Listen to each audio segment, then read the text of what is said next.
seminar series, and this is something more in the kind of humanities area. So I'm going to go over to Andrea, who's going to introduce Barbara, our speaker today. Right. Thanks, Magnus. So it's a great pleasure for me to introduce Barbara, who is a research fellow at the Alan Turing Institute, as well as at the Department of Theoretical and Applied Linguistics, the University of Cambridge. And so her interest is mostly in linguistics and so the application of data science techniques to linguistics and language data, especially historical linguistics and language change. And she has published extensively in this topic, and especially her two books, Methods in Latin Computational Linguistics and Quantitative Historical Linguistics. But she's also contributed extensively to the field of digital humanities. And she's the founder of the Data Science and Humanities Special Interest Group at the Alan Turing Institute. And she's editor of the Journal of Open Humanities Data. So I'm looking forward to hear Barbara's talk today, and I'll just give the floor to you. Thanks. Thank you. Thanks, Andrea, and thanks, Magnus, and thanks for inviting me. It would have been so nice to come in person. We were supposed to have had this seminar back in February, and then lots of things have happened. But it's great to have the opportunity to speak, even if it's only remotely, and it's nice to see that quite a few people listening. So I hope you're going to enjoy the talk. It's going to be, as anticipated, an interdisciplinary topic. So I'm going to give you an overview of the research I've been doing in the past 3 years, really, since joining the Alan Turing Institute and the University of Cambridge. I'm going to share my screen, and I have some slides to show you. Can you see my slides? Yes, perfect. Okay, so I've been introduced, so I don't have more to say about myself, so we can jump into the content. So what I'm going to talk about is referred to in linguistics by the term semantic change, or more precisely lexical semantic change. The idea is that language changes, as we all know, and particularly word meaning changes. And this is a phenomenon that affects all languages, all stages of their evolution. And it's a very fascinating topic. We can all relate to the examples of new word meanings. I'm old enough to remember when surfing the web could have meant something else than the current meaning. Certainly, if we think of saying this phrase a few decades ago, people might have reacted strangely. So I actually worked for Oxford Dictionaries for a few years, and I observed how lexicographers trace meaning change and new word meanings, and it's very fascinating phenomenon because in lexicography it's mostly done still manually, so rediscovering new usages of words, but there's a lot we can do with computational means, and that's precisely what I'm going to talk about. So here an example from the Oxford Dictionary of English. Surf, as we know, has different meanings, senses in linguistics. So it has the original sense, but also the internet sense. And this is, of course, as I said, a phenomenon that affects all languages, and we can go back in time and discover how words changed meaning over time. Bully, for example, was a term that was positive. So if we look at the Oxford English Dictionary entry for bully, it traces its history, and in the 17th century, it was a term of endearment, and then it developed into negative and current sense. So how do we trace this? Well, this is a phenomenon, as I said, that it's everywhere in all languages, in all stages. And it's very interesting, not just for linguists, but for a range of other disciplines.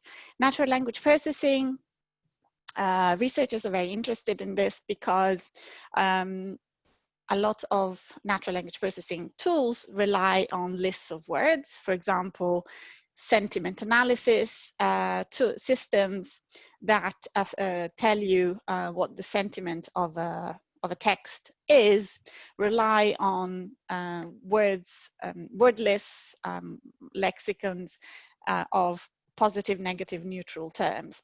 And because word meaning changes over time, this affects also the sentiment or polarity of words. So you can have a word like gammon, which is a neutral term, but has acquired a negative connotation in the context of Brexit, for example. So being able to identify these changes is very important, because it means that the NLP tools we use are more accurate and reflect today's language. And also computational social scientists who are very interested in this topic, because observing and identifying word meaning change helps us understand, answer social science questions. But there is a whole historical aspect to this, which is very interesting. Historical research is very interested in this topic. So if we think, for example, of information retrieval on historical texts, so the ability to identify, extract information from texts from different periods of time, this relies on indirectly identifying the meaning in these texts. So for example, if we want to search for a concept, we need to translate a concept into words, and this translation operation changes with time. So if we're interested in the concept of happiness, this concept would be realized by certain words like happy, content, cheerful. But in the past, there would have been other words like gay that meant happy. So being able to trace word meaning change allows us to be more accurate in identifying concepts in historical texts. And of course, historical linguists are interested in lexical semantic change, because it's a very interesting phenomenon which is affected by a range of factors, from social, cognitive, historical, and linguistics. So that's of course a topic of interest in itself. And digital humanities more broadly is interested in this topic because it helps us understand historical texts better, basically, and trace concepts over time. So I hope I've made a convincing case for this being an interesting research area. What I'm going to say now is give you an overview of different projects where I have tackled lexical semantic change using different data sets, which will hopefully shed some new light into the characteristics of different time spans and languages, and how this affects the choice of methodology. So as I said, this is a very active area of research in NLP. This is just a small selection of recent papers that have addressed this topic, an overview of the current methods. There's the survey by Tamasebi et al. The other one by Kutuzov et al. Several papers have identified trends in this research area and different methods. Most of these methods rely on word embeddings, so representations of words as vectors in space,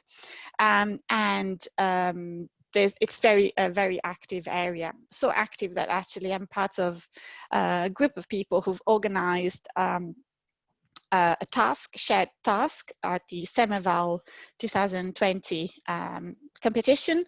So the task is called Unsupervised Lexical Semantic Change Detection. And we are at the moment preparing the paper that summarizes the task. So watch this space. It's going to appear in the proceedings of the Semeval workshop at the COLING conference in Barcelona in December, if the conference happens, but the paper will definitely happen. So it's been a very exciting experience. We had 33 teams participating, submitting over 100 systems that all made kind of an attempt at identifying lexical semantic change, and we prepared gold standards on 4 languages: Latin, Swedish, English, and German. So this was the first time that different teams of people could compete and be evaluated on a standard data set. So very exciting research area. What is missing, before I go on, is the link between this research area and the application areas. So I'm going to start with an application area from ancient languages, specifically ancient Greek. This was a project that was funded by the Alan Turing Institute in 2017-18, and it was a highly interdisciplinary project with a team of statisticians and natural language processing people and classicists who converged around the topic of identifying semantic change in ancient Greek using what were at the time state-of-the-art methods, and they were relying on Bayesian learning. So the basic idea was from a paper published in 2016 by Ferman and Lapata, and the idea is to use topic models to model the changing distribution of meanings of words over time. So this is a graphical representation of these topic models. You may be familiar with topic models in general, which are aimed at identifying the underlying distribution of topics in a set of texts. Here, instead of topics, we extract word meanings, so word senses.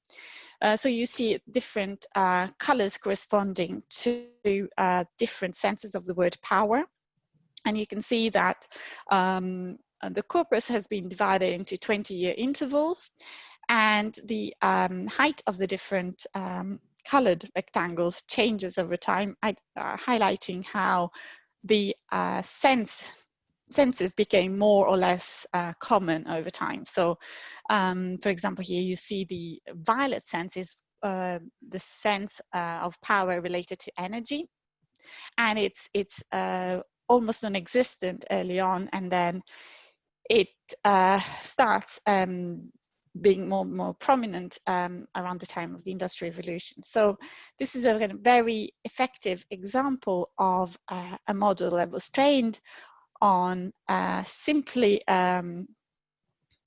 sentences, so no semantic information encoded in the input whatsoever, but the model used the distributional properties of the word. So it uses the context of occurrence of words to infer the change in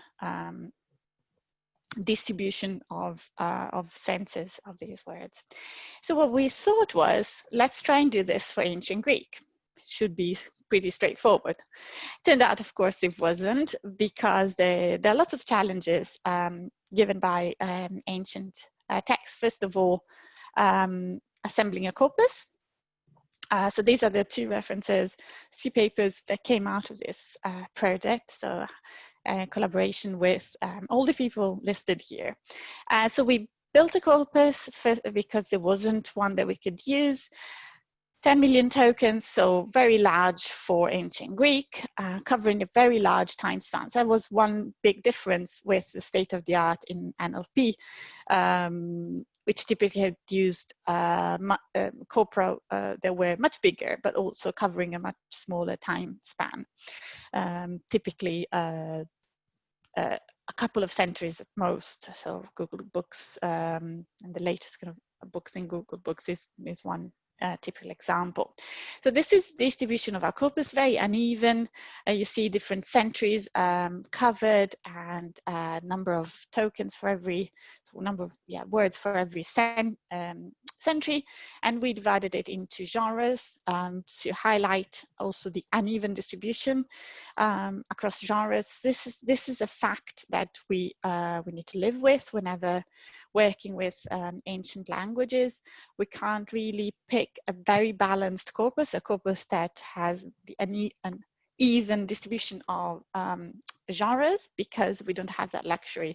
We only have the texts that have survived and have been made available to us. So we need to deal with this. So what we thought of was, well, we can't straightforwardly apply the method of Freeman and Lapazza, because there is a macroscopic difference, and that is that word meaning in ancient Greek, as in all languages, but particularly in ancient languages, is very heavily affected by genre.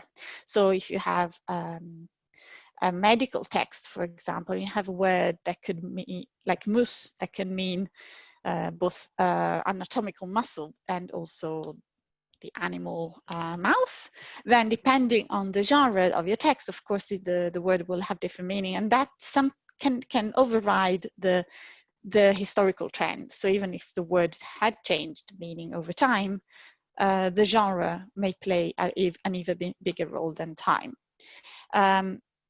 So what we ended up with was a modification of the topic model. We called it GASC for Genre Aware Semantic Change Model. And you can see the overview here. But basically, it's a genre version of a topic model where we have a distribution of senses over time and a distribution of words for senses, but we do this for every genre. So the idea is that in addition to estimating the probabilities of different meanings of a word over time, we do it also by genre. So we could have a distribution that shows how the word meaning changed over time for one genre that could be different in a different genre. And that was the idea. When I did lots of tests, and this is of course very hard to evaluate these models on ancient languages, because there isn't a gold standard or a set of ground truths that we can use. So we took some examples, and we identified cases in which the word changed its meaning. So for example, paradeisos is a word that originally meant garden, and it acquired the paradise or Garden of Eden sense in a religious context, a Christian and Jewish context. So how do we identify this shift in meaning? Well, we apply different variations. Sorry, I will close this window. Different variations of the topic model I presented earlier, and we were able to trace some aspects of this meaning change. So here you see we had 4 main senses of this word, or topics, and we can identify some of these senses to the religious, kind of Christian, Jewish meaning of paradise, and others to the original meaning of garden.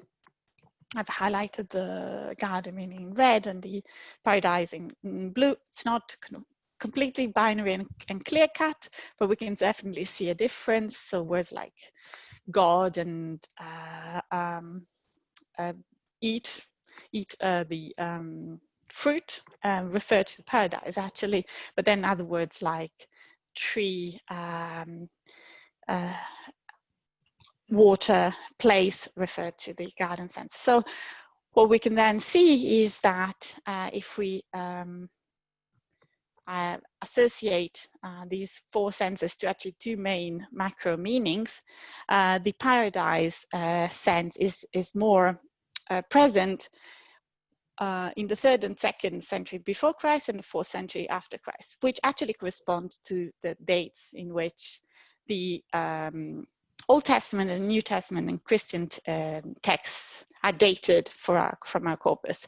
So this was a very initial preliminary result that encouraged us because we realized that topic models of this type could be applied successfully to ancient Greek and ancient languages, with the additional twist that genre is an important component, and it's one that is made part of the model from the start.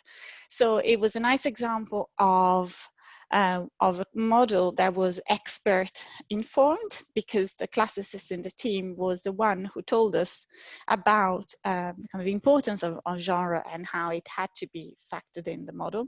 And so the model kind of was created as a consequence of this. So this highlights the paradise sense of this word.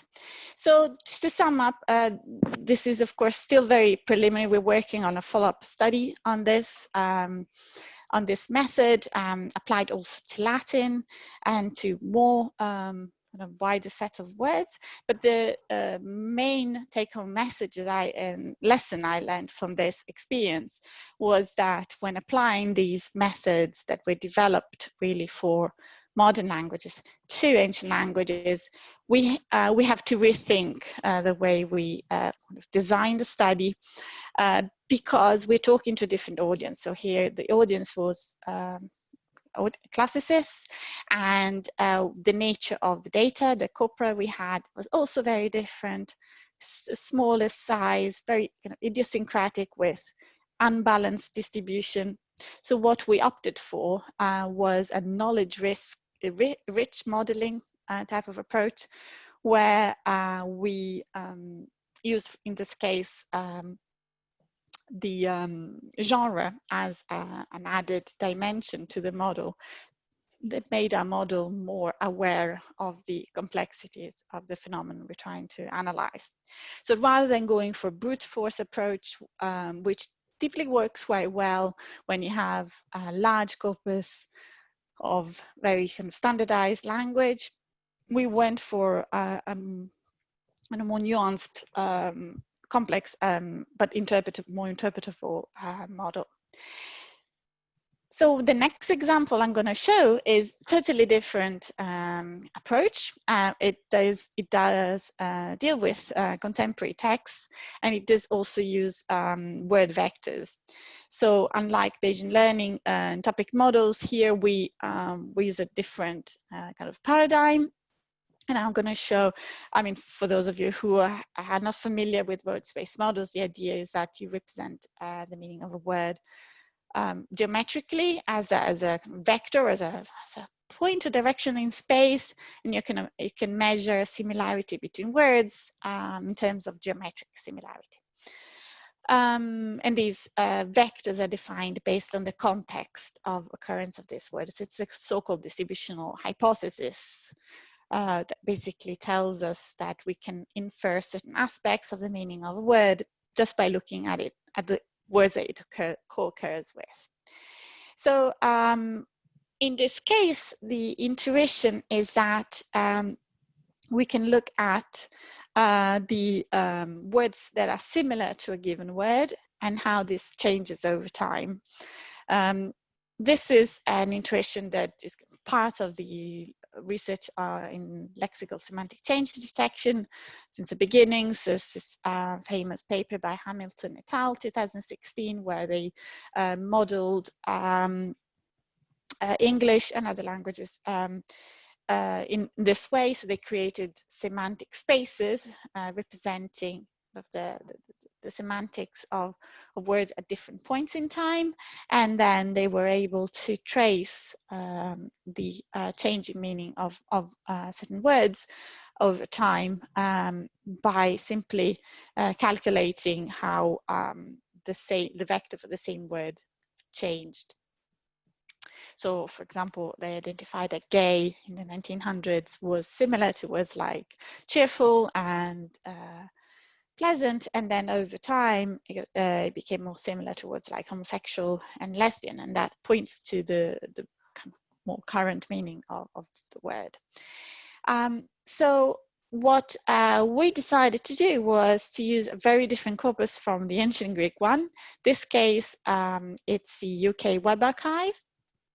And we, these are the references of the 2 publications came out of this project with all the people listed here. It was, again, a very collaborative set of projects involving NLP researchers and mathematicians in this case. So we decided to work with this archive, which covers, it's the JISC UK web domain dataset covering 1996-2013. So it's a much shorter time span compared to the ancient Greek case. Really large data set though. It's basically all web pages from domains ending .uk. So it's originally was 60 terabytes of data, which we reduced to 3 after lots of preprocessing and filtering out all that was not text and everything that was not like the raw text we're interested in, so the HTML tags and things like that. So we ended up with quite a lot of data still that challenged some of the computational capabilities. So we had to kind of scale up our resources, and we then built word vectors using the analogy that I explained before. So we collected the context of every word and how many times our target word occurred with its context word. So here, for example, Linux is a target word and occurs 4 times with swapping, 173 times Google, etc., etc. And then what we did was we built vectors that are not word embeddings, which are kind of very popular representation, but they are so-called random indexing vectors. So the idea is that we use this method because it's very scalable, very computationally efficient. So the idea is that we assign a random vector to every term of the vocabulary. So we collect all the words in our corpus. And initially, the vector that we assign is random. So it has combination of values -1 and 0. But then over time, these vectors get updated from the context words. So, so for example, if we take a word like fox, we collect all the random vectors of its context words, and then we combine them and we derive the vector for fox. So even if initially these vectors were random, by combining them distributionally in this way, we end up with vectors that represent, that can summarize the context of a word.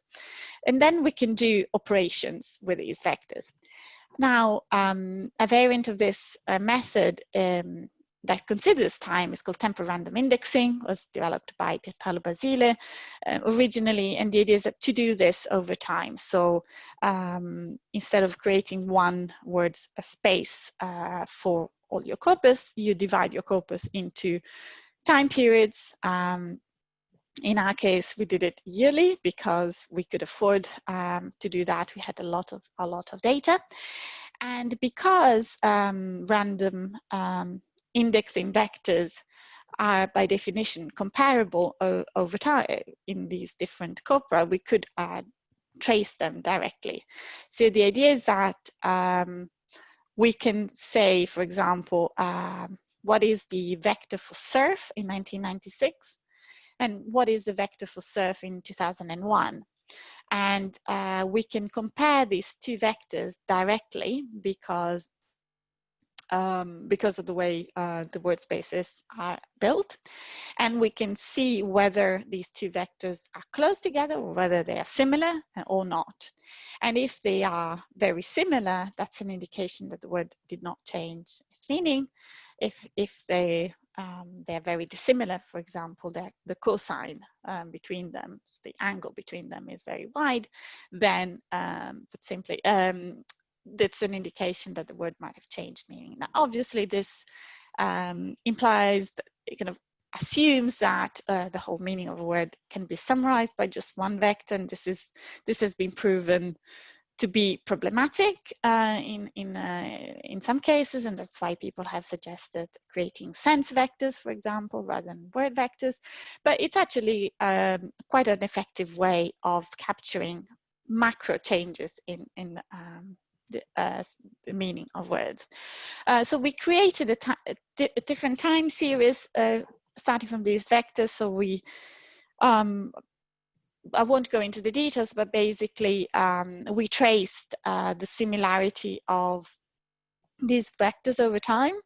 For example, with the cosine, which measures basically how far apart the vectors are, and we were able to identify when there was a spike or a drop in the similarity. So the idea is that if I take a word like tweet, for example, and I compare its vector in 1996 with a vector in 1997 and then 1998, etc., I would expect the similarity to be, or the distance, say, to be quite low. Sorry, I always get confused. So when there is a high distance, it means that the word changed meaning, basically. So there's a spike in this time series that points to a year when that the word might have changed meaning. So in tweet, for example, we could experience that when the social media platform Twitter was launched, and suddenly the word tweet started being used in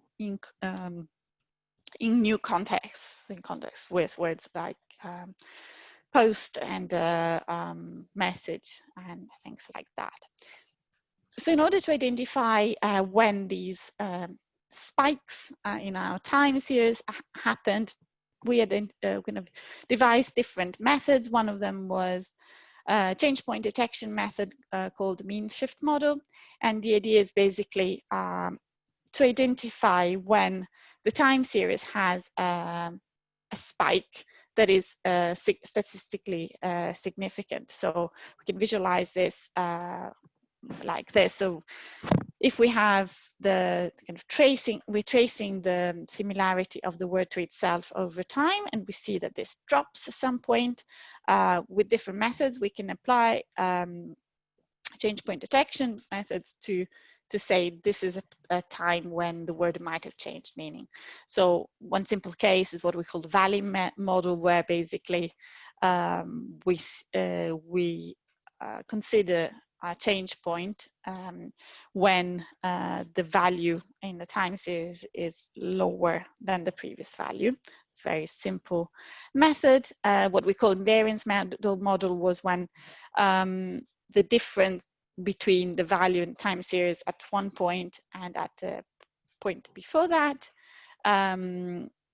is compared with the variance of the time series. So if this goes over a certain threshold, then this is points in the direction of a change.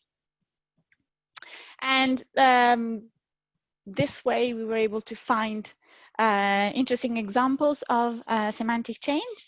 How do we measure whether these changes are actually true changes? Well, we don't have gold standards. So what we did was we used the Oxford English Dictionary, which is historical dictionary of English, which tells us when a word changed meaning, basically. So it usually gives us the first attestations, the first record of a new meaning appearing.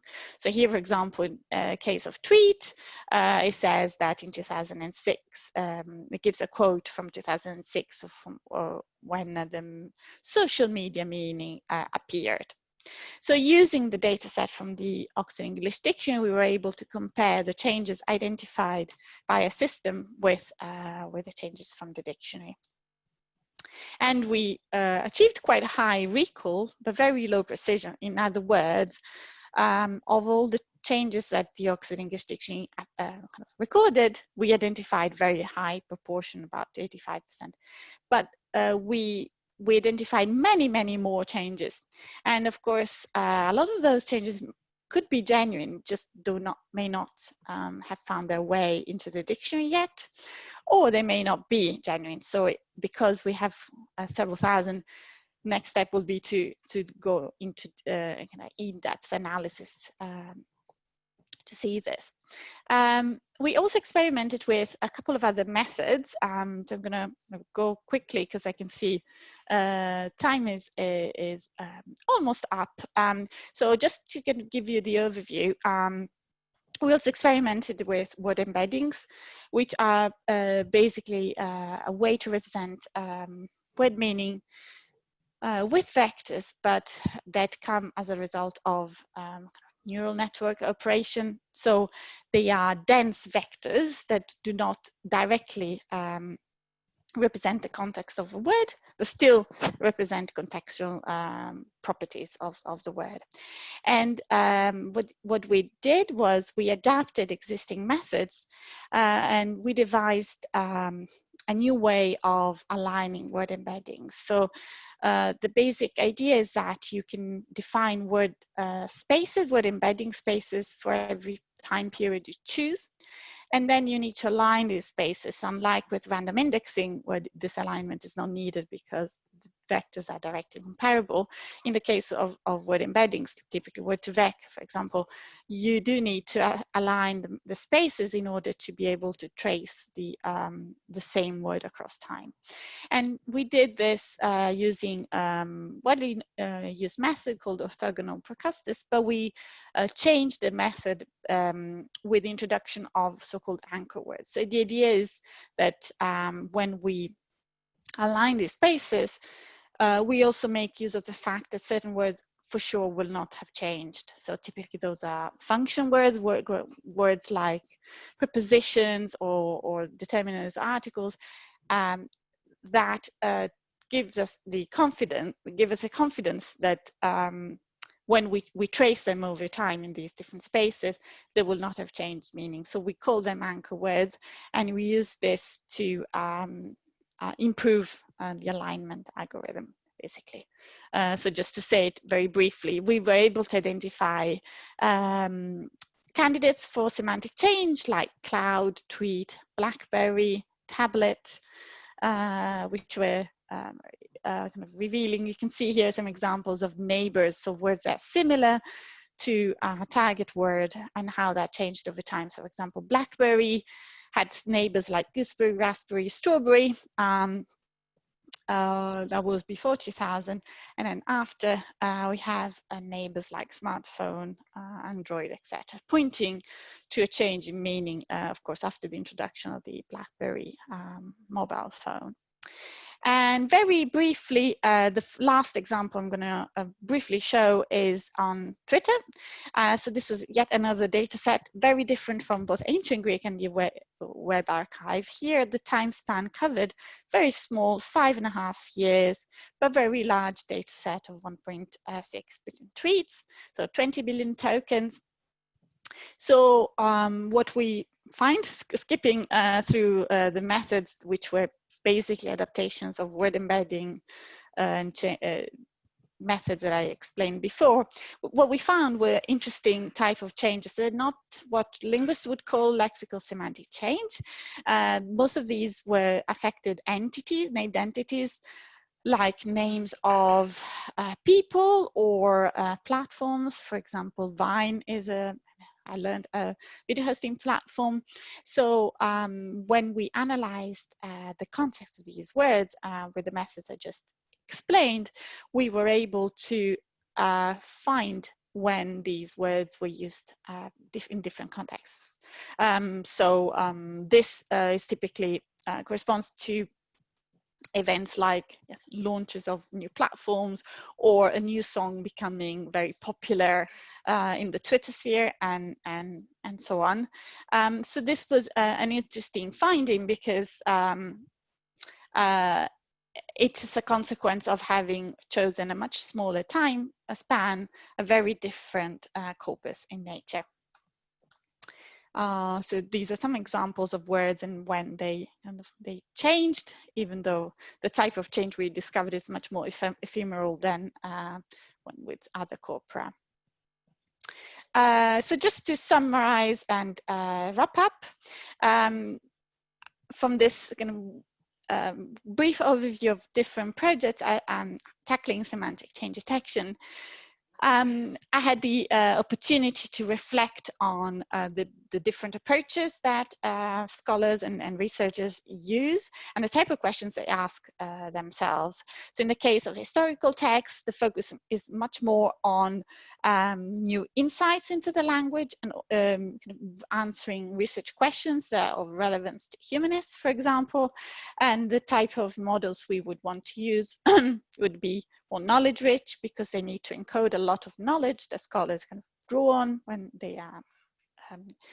they research. On the other case, for contemporary texts, the goal is typically to be the state of the art in NLP models, use lots of large data sets so we can afford then different type of like kind of large scale analysis, and typically word embeddings are much more successful in these cases, and the focus is a lot more on developing the methods rather than answering the question.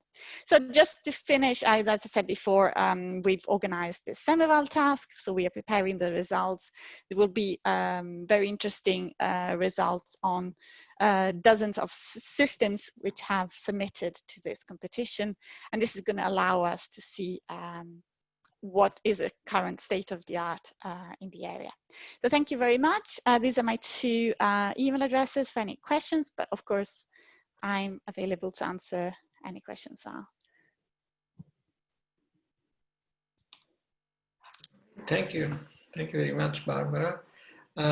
So I'll be taking questions, and I don't see any in chat, so for now. So I would encourage anyone who's got questions to just type so to just type your questions in the chat. Or people can raise a hand if they open the participants window. If they want to raise a hand, we can take questions. I've done it as an example because I've got a question. Okay, so Magnus. Okay, so I was wondering when a word retains its original meaning and has a new meaning, like cloud, then at the beginning, when it starts having its new meaning, maybe it's quite hard to detect because it's still dominated by the old meaning. And I was wondering, so I work in a completely different area of sort of cell biology, and we have these branching models where cells differentiate into a new state, but they retain also a branch in the old state.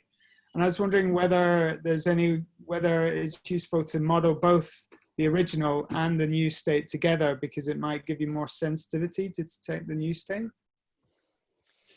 Yeah, absolutely. That's a very relevant question.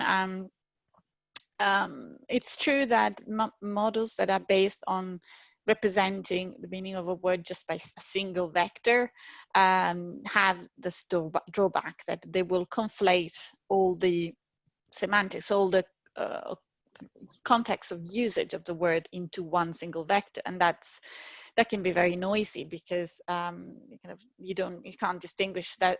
So people have suggested use of other embedding representations, sense embeddings, which basically represent not just a vector per word, but a vector per sense. So you can learn these sense embeddings, for example, for dictionaries, and you can identify how, say tweet as in the bird sense, and this is how that sense it can be represented, for example, by using examples associated to that sense, and similarly for the social media sense. So you can then keep these separate, and then you can trace. Other approaches have used so-called contextualized embeddings, like BERT type of embeddings, which basically are trained on like individual occurrences of a word rather than merging together all the occurrences of that word. So yeah, it's also actually interesting from a linguistic point of view. It reminds me of a line of research in neologism detection, where we're interested in identifying when a word appears, a new word, a neologism appears. And at the beginning, it's very low frequency. So it's very hard to identify that new word, because it's typically goes from frequency 0 to frequency 1, and then suddenly spikes up. So yeah, I'd be interested in knowing more about the methods you use. Maybe there's something we could do to apply to language data. Thank you. Okay, so we have a couple of questions in the chat, actually. I'll read the first one. Semantic changes can be traced on the level of culture, focusing on extremely extensive linguistic resources. Nevertheless, what do you think about using word embeddings to study narrower spaces of meaning? For example, communication of some organization or a particular type of social discourse.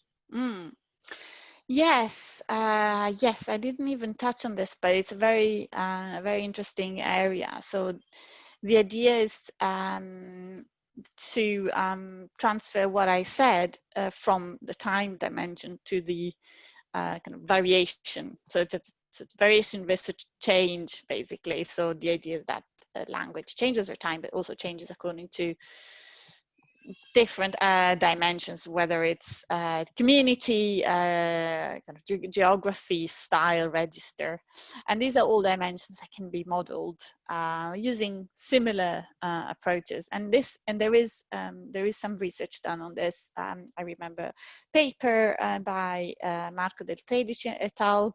On using community language to identify meaning of words that are specific to that community.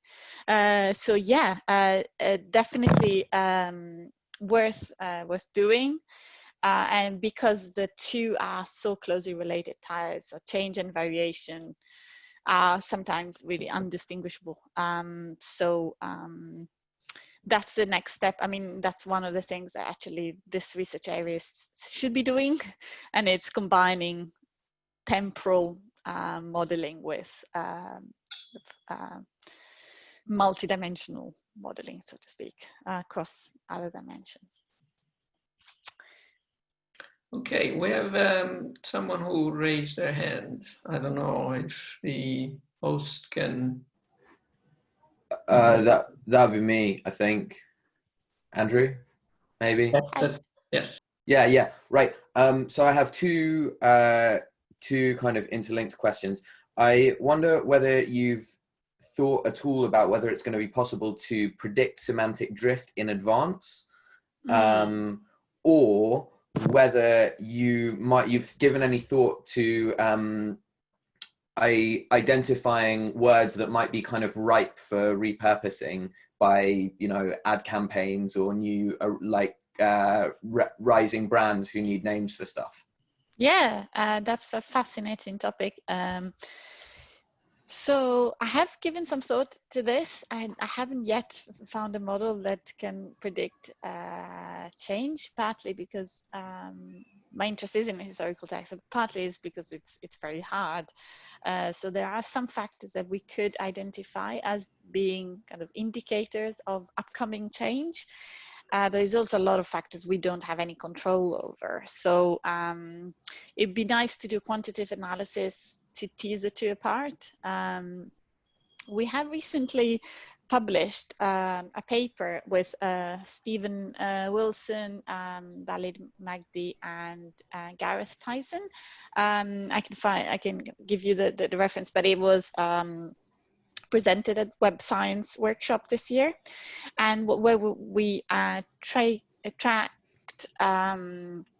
the use of terms on Twitter and Urban Dictionary, and tried to identify when the word appeared first. And we found that certain types of words tend to appear first in Twitter and then in Urban Dictionary. And for other types of words, it's the other way around. And this is an example of this type of research studies. So Urban Dictionary, for those who don't know, it's a dictionary that is community built. Anyone can add a new definition of a word in Urban Dictionary, so that it contains a lot of kind of spurious in a way and kind of idiosyncratic material, but it also contains new meanings that have just emerged. So it's a great source for these kind of things. New meanings and new words.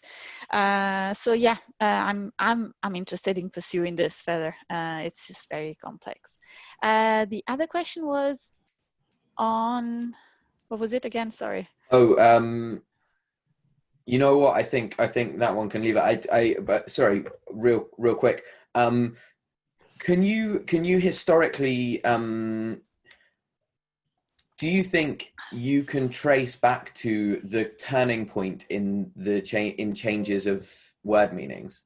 So can you, given your corpus of text, can you look back and say this is the precise usage of the word that triggered a change in its meaning? Okay. So this is not yet been done. So this So we have been able to identify the point in time when the word changed meaning with these change point detection methods. We've not been able to trace it back to the actual text because this would require an additional step of what's so-called word sensitive ambiguation. So linking from the representation of the word and its kind of shift to the instance in the text that led to that. Yeah, so that's basically actually really important for historical researchers as well, because they are not just interested in knowing that gay changed meaning, but they want to know in which text that word changed, basically. So yeah, that's another item for my to-do list. Cool, thank you. So, thank you. Sorry, my answers are a bit long. I can be quicker next time. We have a couple of more questions in chat. So one of them is the rate of change of each word similar, or are there big disparities between them? And is it the late years, the disparity higher, maybe because of the inclusion of new technologies? Yeah, so some researchers have tried to come up with so-called laws of semantic change that basically say something more general about rate of change, for example. So saying, for example, whether nouns are changing faster than verbs and things like this. There hasn't been a kind of definitive answer yet, but this kind of research can help in that direction. It's not quite ripe for making big claims, especially not if they're not made in collaboration with proper linguists. But in terms of comparing kind of, more recent versus older time periods, there's been a lot of research on the effect of new technologies on language and semantic change. As far as I know, no one has actually measured whether the introduction of new technologies has had an effect and how much of an effect. But a lot of the changes we found are related to technologies. And there is actually a project that I'm involved in called Living with Machines, where we look at the effect of industrial revolution and changes in technology in the long 19th century on people's lives, but also on language. So that would be a way to start that. Again, yes, lots of material for future research.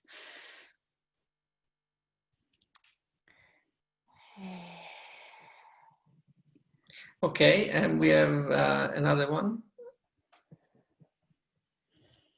Right, so if word embeddings are promising for smaller semantic fields, for example, particular time-bounded social discourses, how much data is a minimum for this sort of analysis? Kind of follow-up of the first one. How much data is needed for word embedding methods? That's a very good question. So,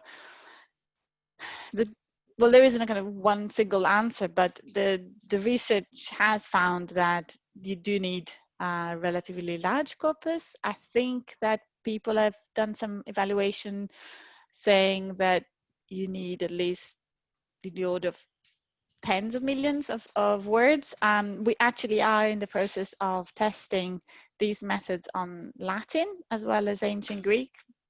So that will be an opportunity for us to test this, because ancient Greek and Latin are very fortunate in the sense that they're historical languages with relatively big corpora, but still very small if compared with when languages like English. So yeah, so we're going to see. I suspect the answer will be depends on the type of change you want to find, and it depends on the nature of your corpus, what you're going to find.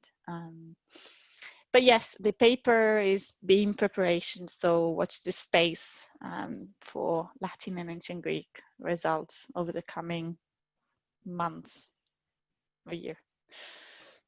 So. Great. Okay, so I don't think we have any other questions, unless I missed something. And if that's the case, just let me know in chat. And we don't have any hands. Maybe, I mean, we have 2 minutes and I can squeeze a question using my powers as chair, I suppose. So I was really happy to see the importance of genre, which is something that is often overlooked. Another thing I was thinking though is in word embedding. So usually you look at a window, right? You look at a window of words. Has there been any attempt to use syntactic connections between words when training the embeddings? So as opposed to just co-occurrence in a linear sequence, co-occurrence in a syntactic sequence. Yeah, so I know of research that has used syntactic information for creating word vectors. So those are the kind of predecessors of the word embedding. So word vectors have been, or so-called count vectors have been around a couple of decades before the word embedding took over. I haven't seen very much in terms of syntactic information used in word embeddings, but I'm pretty sure there are some papers doing that.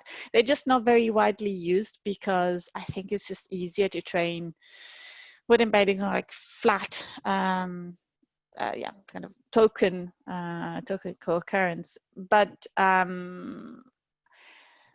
I think ancient languages, again, would be a great testing ground because we do have tree banks and so the syntactic information, and we can actually see whether this helps getting more accurate representations of word meanings, especially because if we have less data, we may need to have richer representations in order to get accurate results. So yeah, thank you. Okay, fantastic. I think we have perfect timing. I don't see any more questions, so I think we can just thank you again, Barbara, for this great talk and interesting discussion. And thank you all for coming virtually to the talk. And see you next time. Thank you very much. Have a great summer, everyone. And stay in touch. You can follow me on my Turing page, Cambridge page, or Twitter. And thanks for attending and thanks for inviting me.